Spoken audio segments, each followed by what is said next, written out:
Depuis la fin de la Deuxième Guerre mondiale, les États-Unis ont réussi à imposer leur monnaie comme la monnaie de réserve mondiale.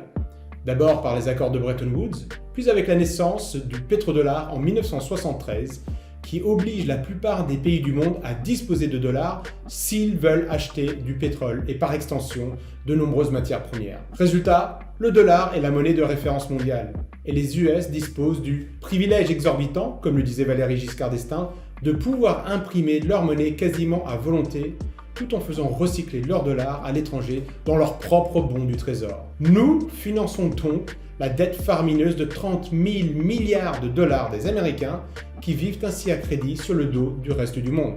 Oui, mais ça c'était avant. Ces dernières années, le Brésil, mais également la Chine et d'autres pays comme la Russie, l'Afrique du Sud ou l'Inde ont commencé à dédollariser leurs économies, c'est-à-dire qu'ils privilégient dorénavant leur monnaie nationale au dollar US. En 2021, le FMI a constaté que la part du dollar dans les réserves de change mondiales a atteint son niveau le plus faible en 25 ans. D'après les données de la Banque centrale russe, la part du dollar dans les échanges entre la Russie et la Chine dépassait 90% de 2013 à 2015, tandis que fin 2018, elle est descendue à 50%.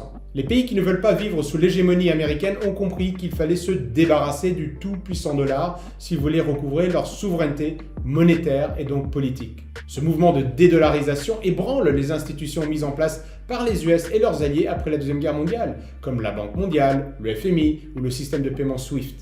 En perdant cette suprématie monétaire et financière, les US perdraient leur domination politique actuelle, d'où la panique à Washington. Il faut donc être vigilant. David Graeber de la London School of Economics dit « Il y a une raison pour laquelle le magicien dispose d'une étrange capacité à créer de la monnaie à partir de rien.